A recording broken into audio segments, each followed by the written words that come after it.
The views expressed in the following program are those of the host and guests and do not necessarily represent those of the Key Biscayne Independent or Miami 4th Estate. Portions were pre-recorded.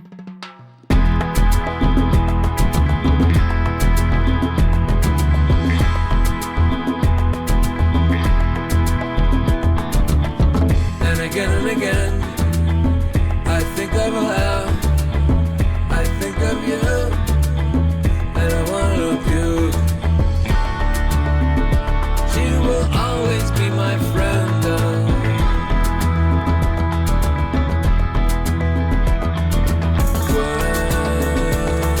When you learn to be this way, though you don't know. Live from Key Biscayne, Florida, this is Antisocial, the radio show, podcast, and sometimes on YouTube when the technology works. We talk about current events and the craziness in social media. Try to do something positive with it, right? That's what we do, right, Thom? I can't believe you said that. Why? I'm offended. Why? I'm offended. Okay. Is this like part of the theme? Offense? People taking offense too much? I think so, yeah. Okay. I think that's what we're doing today. People being offended. I'm supposed to be. Okay. The culture tells me I need to be offended at Maybe something. that will be the all title the time. of the show. You should be offended. You should be offended all the time, All the 100% of the time. Okay. Well, I'm not offended when I'm doing this show with you. Yet. It's early. Give me a few minutes. I'll give you a few minutes. I'll get there. I'll do the best I can. Well, it is the. I like to think of this as the First Amendment show, Tony. I mean, that's what we're going to be talking about the whole time. We're going to talk pretty about much freedom of speech and freedom of speech and freedom how to much, sue you for your freedom of speech. And, right, and in I guess intimidating news coverage, and then the power of big platforms. It's like a recurring theme here. Is society trying to figure out what's the right way forward, and different forces have different ideas about that. Right. Who gets freedom of speech? How free is the speech? Right. Are you entitled to a platform? Right. That's a question. Are you entitled to one? I don't know. Yeah, you could say anything you want to say. We don't have to listen to you. Well, we should start off, though, with the topic at hand. And the topic at hand, and our guest is the author of someone, if you follow the Key Biscayne Independent, you saw there's an opinion piece on our site right now. He is the executive director of the Florida First Amendment Foundation.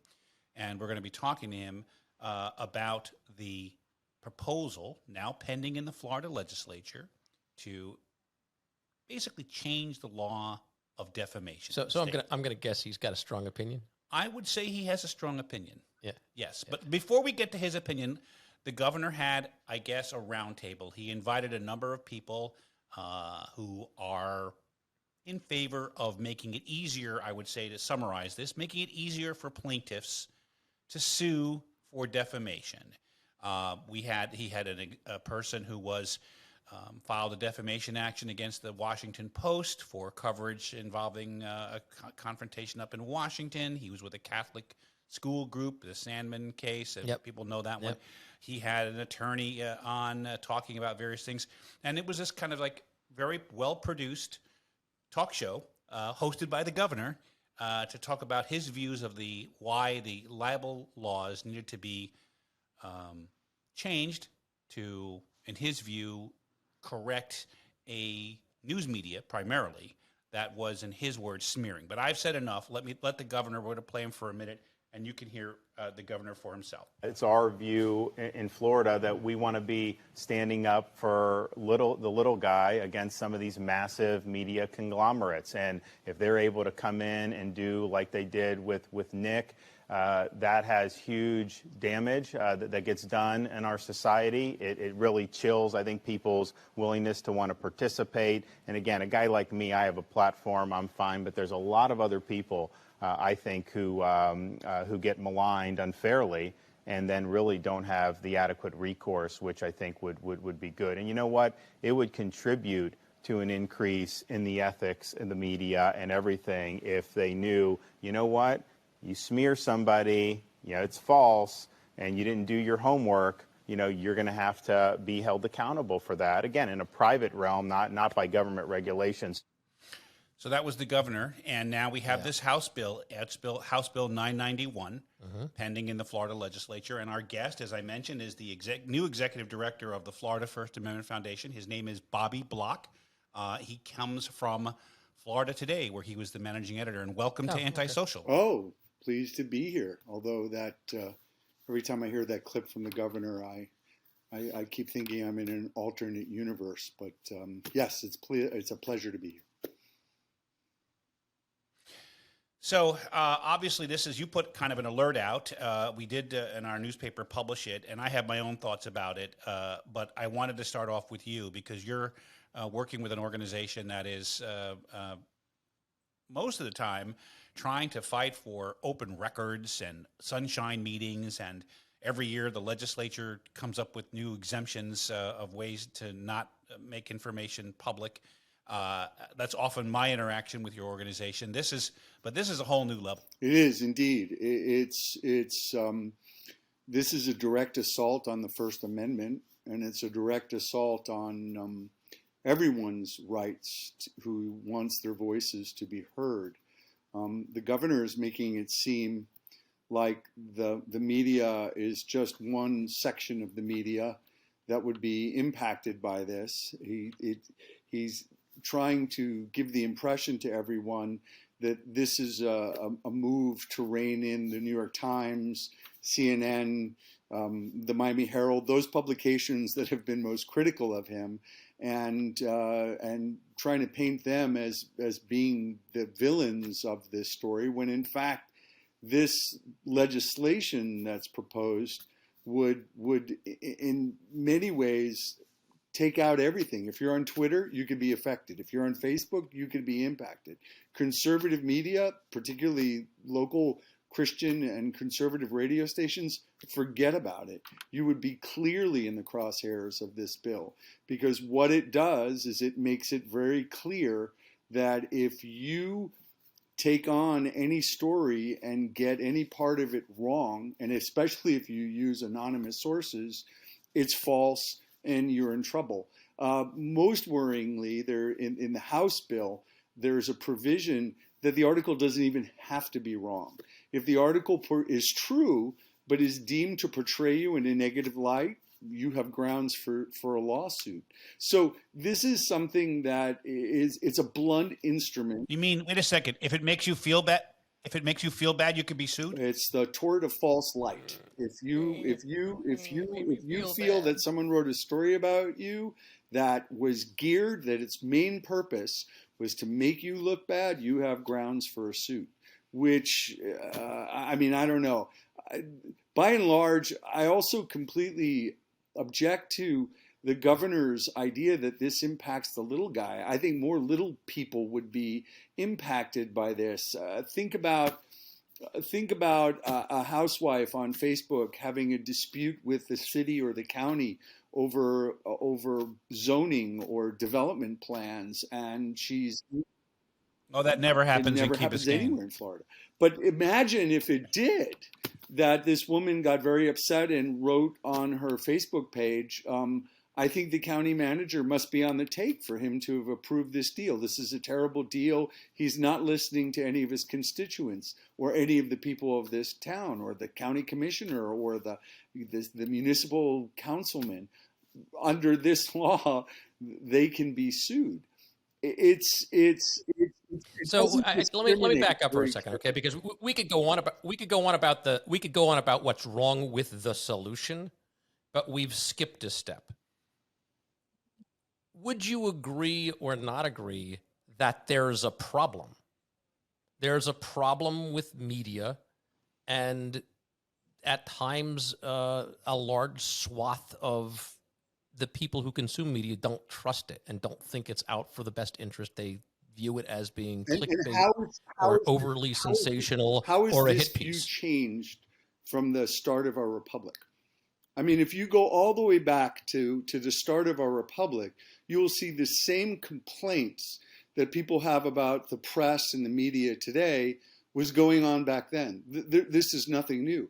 What he's talking about overturning has nothing to do with the press. It's about a law, actually a landmark court decision that has been the law of the land for almost 60 years now, which basically does not prevent people from suing. What it does is, if you're a public figure, think a celebrity, or a public official, think elected or someone who's in the policy realm, and you are the subject of a story that makes an honest mistake, you can sue, but you have to show that not only you had a reputation that was damaged, that the information that damaged it was false, and finally, that that mistake was either the product of malfeasance, negligence, i.e. you should have known it was false, or you knew it was false and didn't care, and that was what the law says. Now, it's a deliberately high bar. The Supreme Court made this ruling in 1964, and the gist of the ruling was very clear. And it said that the First Amendment demands, it's the First Amendment, not the court, the First Amendment demands a robust national dialogue. And sometimes we know that that dialogue is ugly and downright vicious and sometimes deeply upsetting. But this dialogue is essential for an informed citizenry and for people to openly and honestly discuss their problems and the policies going forward. It is the key, contrary to what the governor is saying, it is the key to participation in our public life. And this is So is there ever a time you would revisit it for any reason?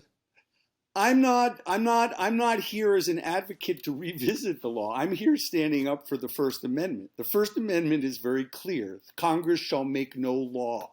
Okay? And this is a law that abrogates that. Now, there are people who feel like you do that there may be an imbalance in this. But here's the thing that's really interesting. Many of those same people are not necessarily the readers of the Miami Herald or the audience of the CNN or even of the New York Times. However, they do avidly watch other shows. They watch Newsmax, they watch Fox. And the list of cases, right now, for instance, one of the biggest cases of defamation going on in the country right now concerns Fox News, which is being sued by Dominion, the makers of the election machines, for the allegations that were made after the 2020 elections about, votes being purposefully miscounted or redirected. And they said this is complete nonsense. What is Fox using to defend itself against this case? It's using the actual malice clause of this landmark decision, which says you've got to show that they knew that it was false or should have known it was false. And as a matter of fact, what's very interesting, the case is going to hinge on that, because Dominion is going to present a lot of emails and a lot of other internal communications that they got from Discovery that shows quite possibly Fox did know that this was potentially false. But that's not the point. But I think we're okay with Fox going down. No, I think we're fine if Fox get pinched for lying on the air about this. I think it's okay for them to go down.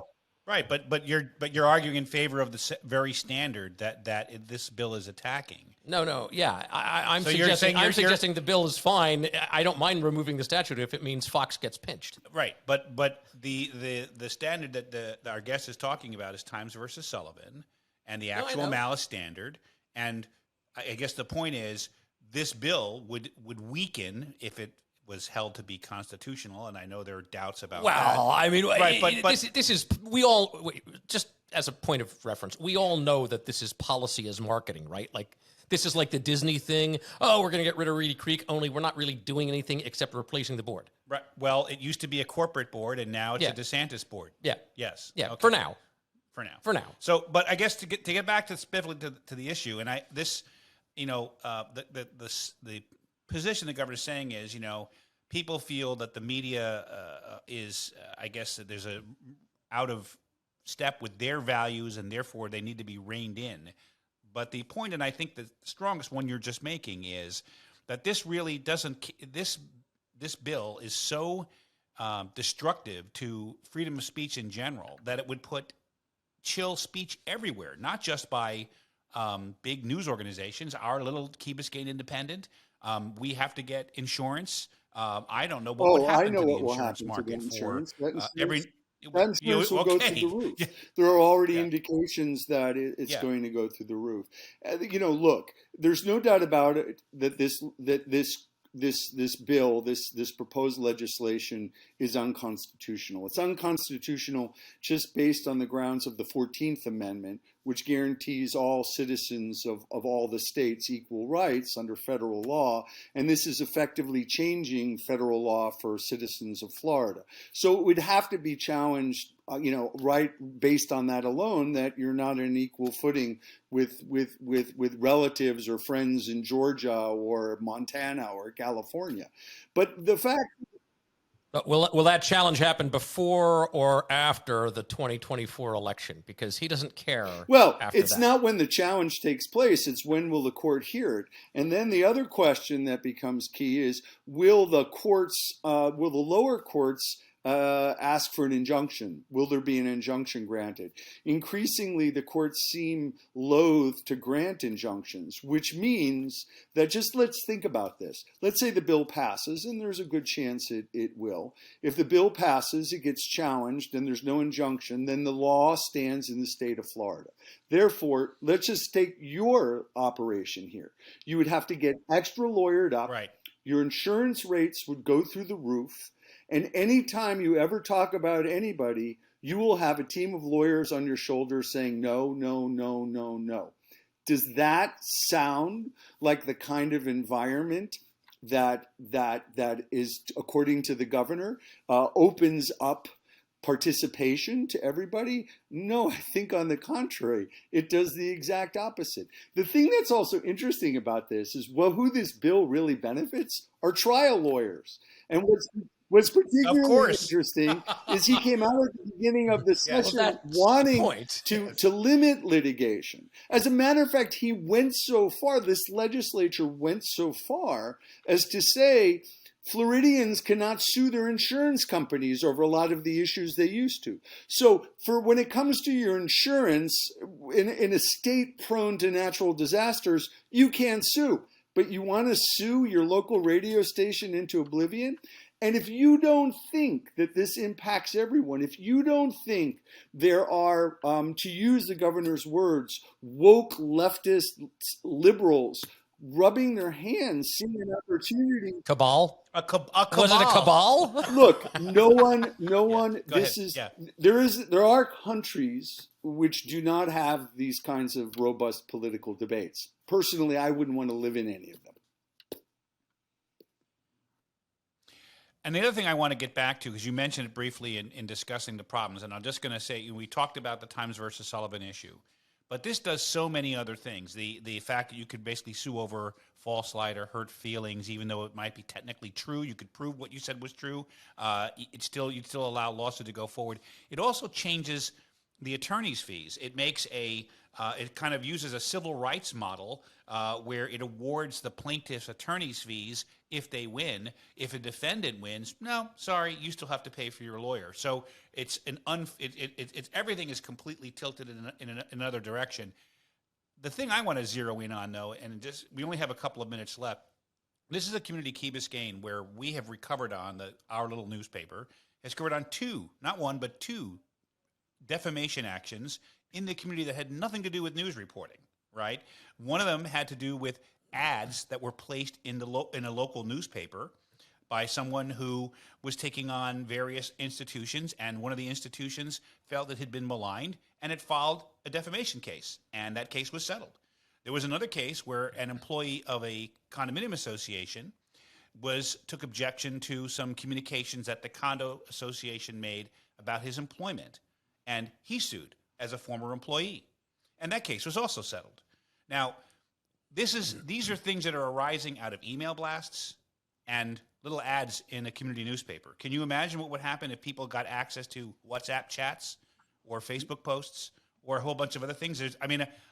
Those will all be protected under Section 230 until late in the summer when the Supreme Court throws out 230. The action against Facebook's protected, not against the person who wrote the post. I don't know. We'll see. Yeah, We'll see. You have to remember, I don't know. I the mean, case have you you had mentioned, Times v. Sullivan, was actually the result of an advertisement. It was not an article.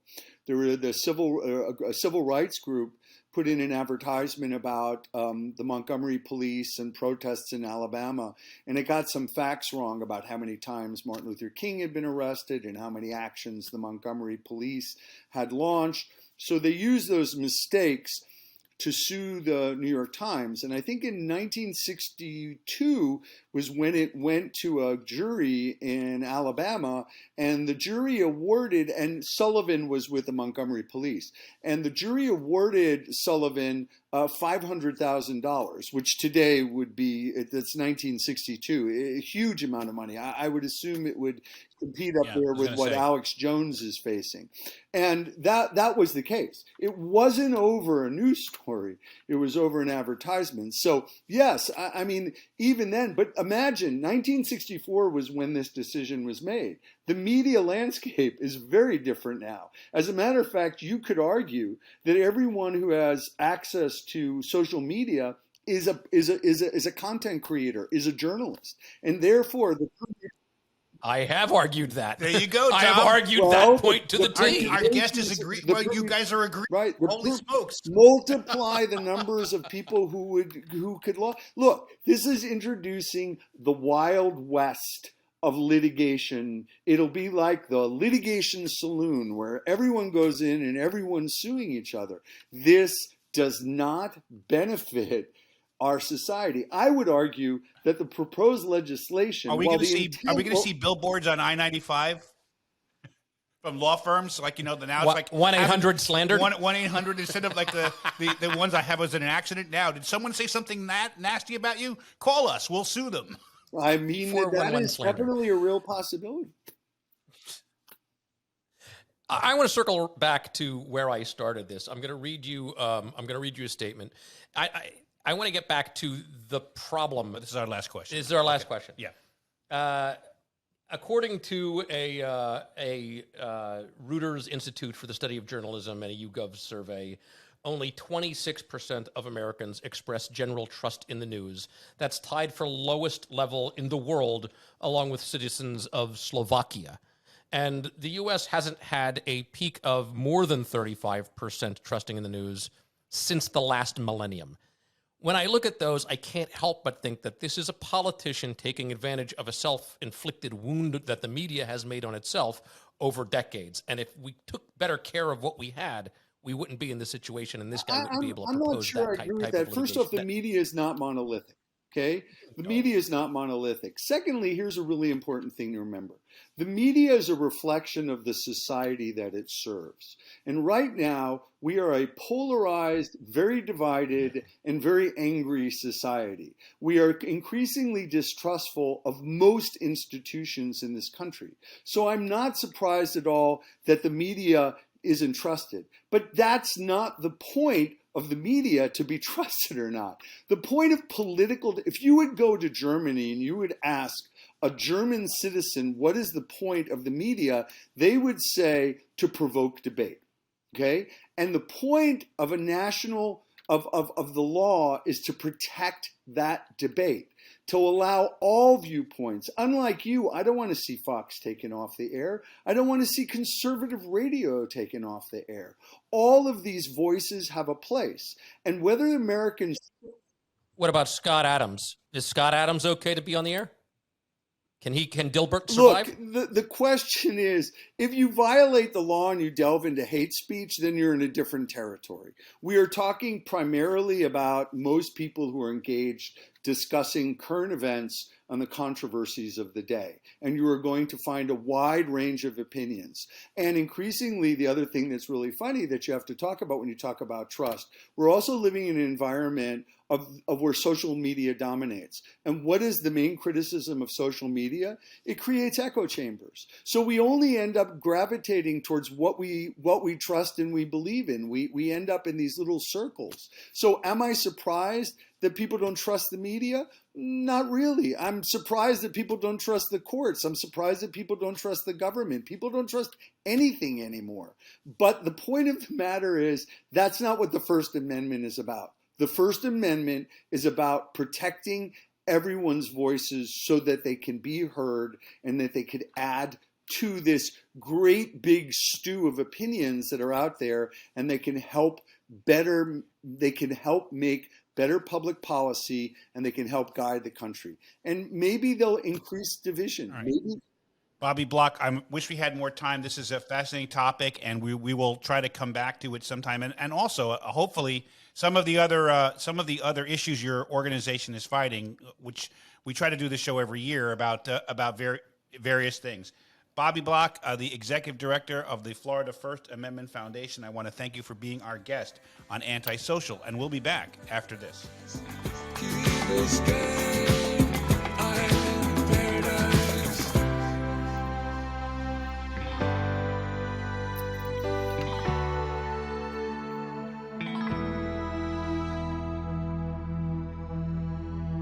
And we go down the trails to the north point of the Bearcut Bridge.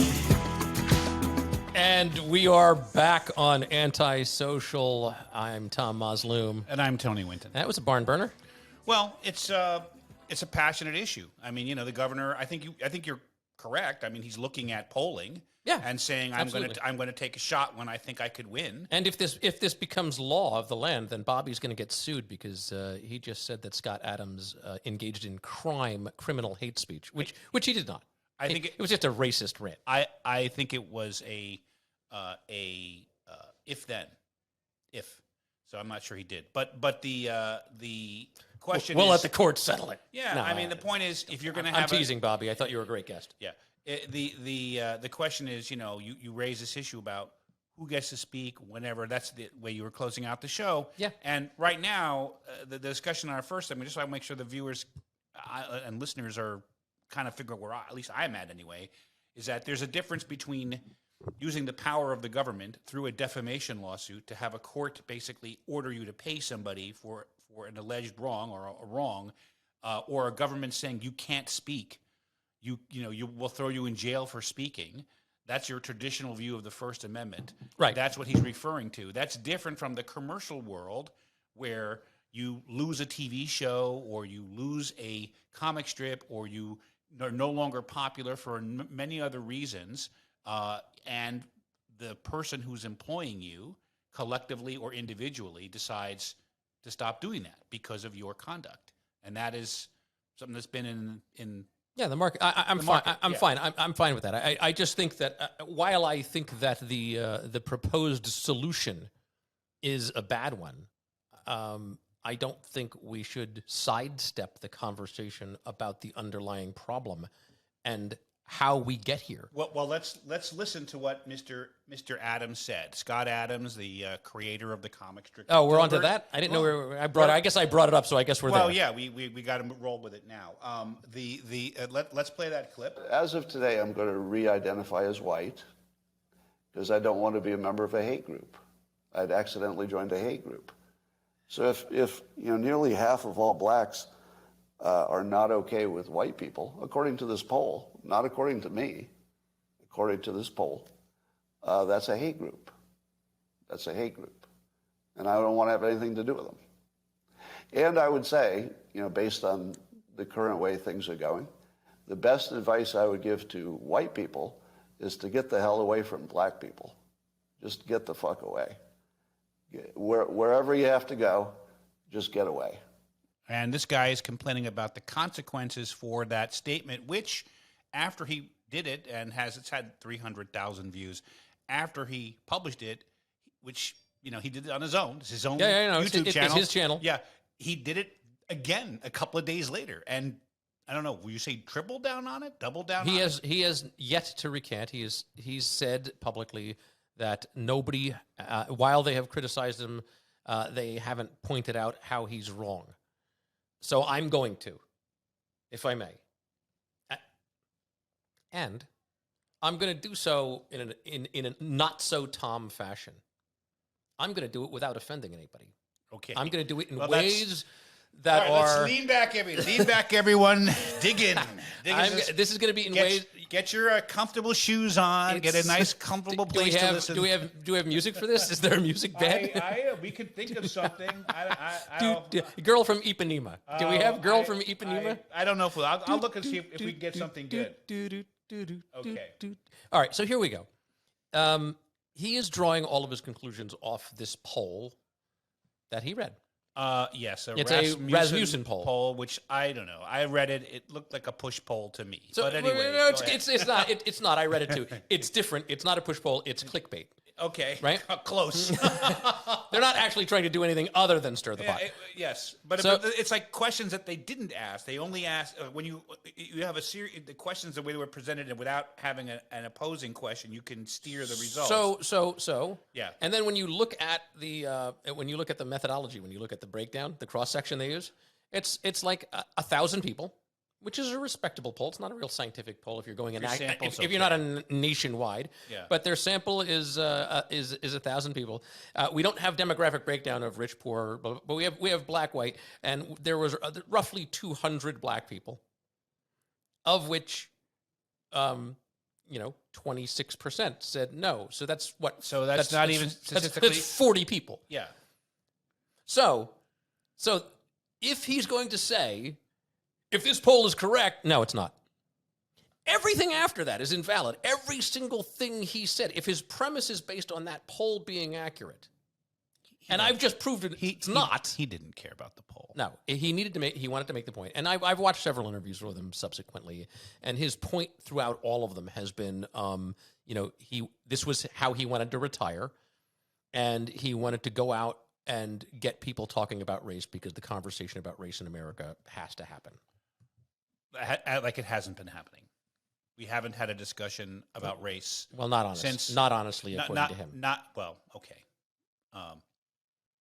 But I mean, the bigger problem with what he said is that, like, 85% of what he said is true, but the 15% that is not factual is so horrendous and odious that it's impossible to have this as a conversation starter.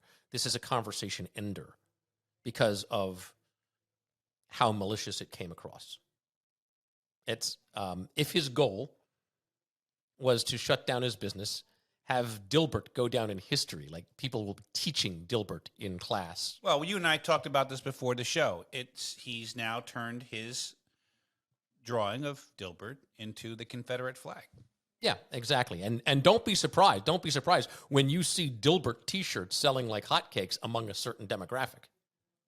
But I mean, listen. Didn't we do that show a couple of years ago where we had like Republican wine and Democratic wine? Yes. Okay. Yes, that was awesome. But I mean, like he says, in your clip, what white people should do is get away from him.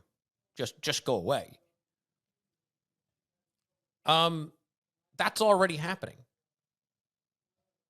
I mean, Key Biscayne is a village that has a demographic of 0.3% black. So, I think that's moving in the wrong direction. I think getting away is not the answer. I think getting with is, which is why you see guys like Chief Press working so hard in Liberty City, your sister city. Correct. That's the Key Biscayne sister city for those listening. And our next stop, I think. It is, we hope the Miami 4th Estate. The Liberty City Independent. Starting a project there this year. I'm hoping. All right. Anyway. Our discussion kind of before the show, and sometimes, we can't really run these discussions because I think we'd be in violation of so many things. But the summary of it, at least from my perspective. Our phone calls? Yeah. Oh, no. We'd be with Scott Adams. We'd be canceled by both sides. We try to be as candid as we can. I think we come from different perspectives, right? You and I. The reaction of the news industry that we're still carrying his strip was instantaneous. Yeah. And he's been removed from all these publications. He still has whatever platform he wants. If he wants to keep drawing Dilbert, he can start a website. And he'll have a following. People will buy it. People will pay for it. Yeah. So he hasn't been silenced. It's a question of he's been disassociated from this other group. But it also raises a good question. I mean, because Dilbert didn't say anything racist, although Dilbert's been sort of out there at times, but this all happened from the artist. It didn't happen from Dilbert. So it does set a precedent to say we're going to punish the artist even though their art doesn't reflect their feelings. We're still going is someone's personal behavior relevant to their job performance? Or is there past conduct relative to their future? We had an entire presidential campaign where someone's, I guess you might want to call them their sexual past, running for president of the United States that came up. There was an impeachment. There was an impeachment over one, right? And that right. Okay, so what I'm saying is, do people really even? Does that even move the needle anymore? Have people just? I don't know. Let's pretend for a second that somebody was a supporter of slavery. Do you? It was a lot of people who were. Do you say, hey, they're not allowed to run for office? Not allowed to run as a statute. Yeah, if you or your organization ever supported slavery, probably would run afoul of the First Amendment, I would think. So you have to let them go.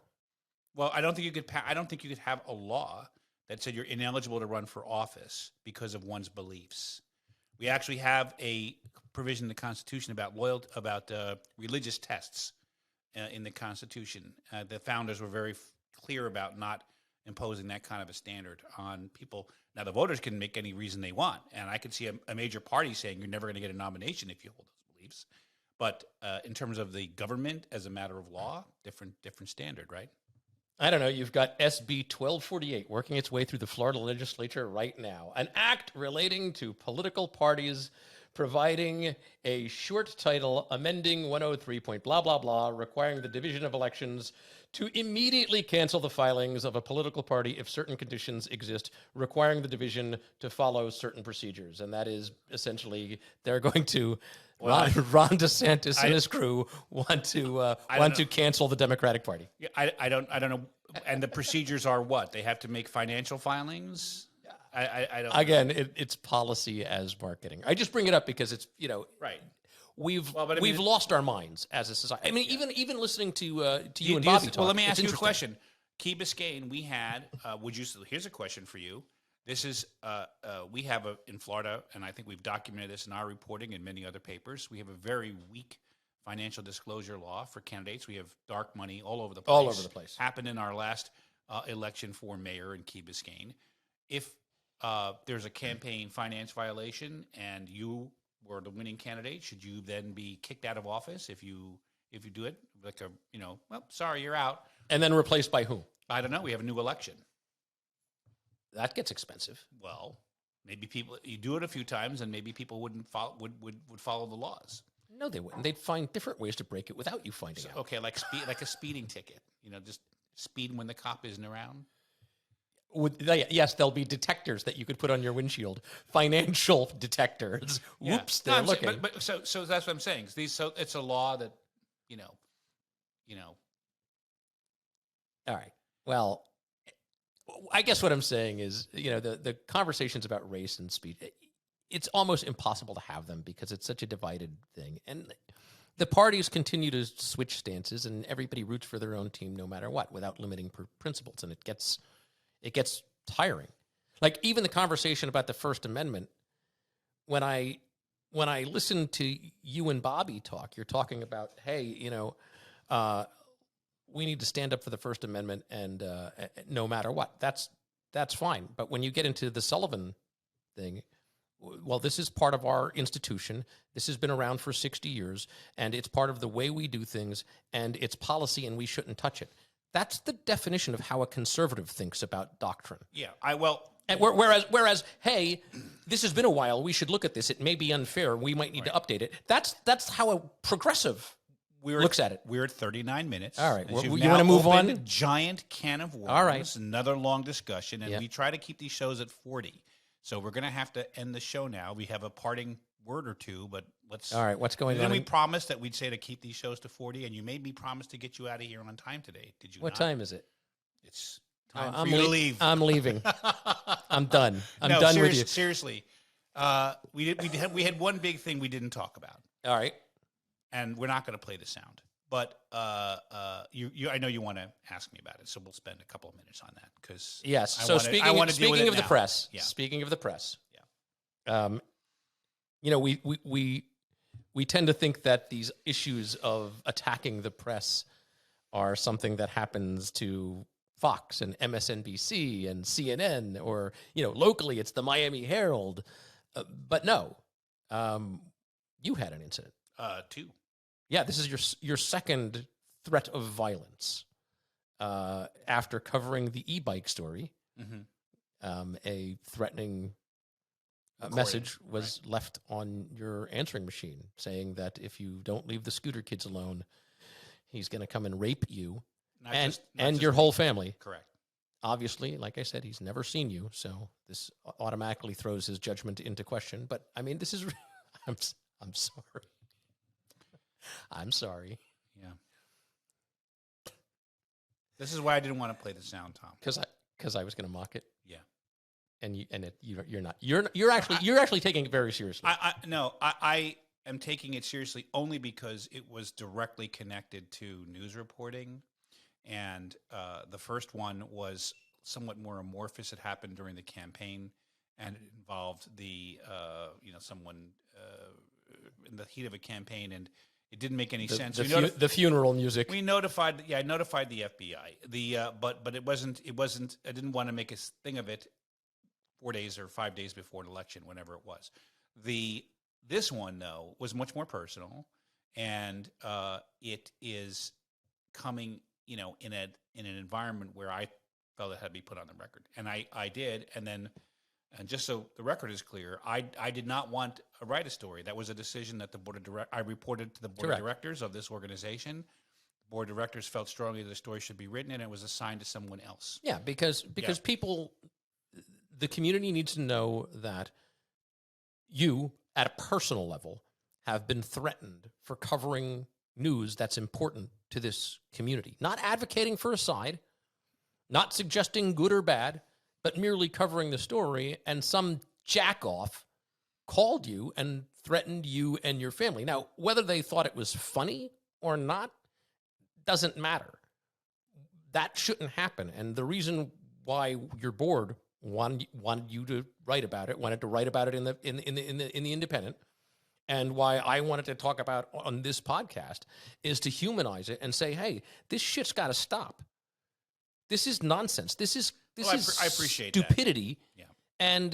And I was going to mock it mercilessly is what I was going to do, because that's sort of how I get people to shut up, is I just start mocking them until they threaten to beat me up, and then I laugh at them. It's my special superpower. Yeah. And but I get it. You're my friend, and I'm going to stick up for you. That was terrible, and it needed to stop. And the community, all you people need to stand up for Tony too. Whether you like him or not like him, or disagree with him or not disagree with him, remember, if this person gets away with that, then somebody else will get away doing it to you and your family and threatening to rape you and your family, and that's fucked up, and you can't do that. So get on it. Got it? Okay. Thank you, Tom. There, that's my 2 cents. All right. Can I say the F word on? Well, I guess we just did. We'll find out whether we get censored on YouTube or not. I don't know. I'm sorry if I offended anybody, really. I apologize. Not for what I said, but for my language. I should be better than that, and I lost my cool. I'm sorry. Yeah. All right. Well, you know what else they should do other than just support you and stand up for you? Well, they could get us a podcast desk. They should donate.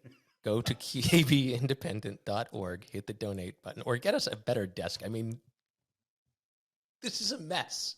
Look at this. This is a train wreck. Well, yes, we're gonna. The room will get nicer. It will. Do you promise? I promise. I don't know if we'd big enough for a pool table. I missed the pool table. Yes, I know. I missed the pool table. I know. I missed my studio. Maybe we could get like one of those little kid pool tables, that's about this big. A foosball table. A foosball might work. All right. For Antisocial, I'm Thom Mosley. I'm Tony Winton. Be safe, everybody. Well, this way. Girl, you don't know Key Biscayne. You learn to be this way. Key Biscayne. And we go down the trails to the north point of the Bearcut Bridge.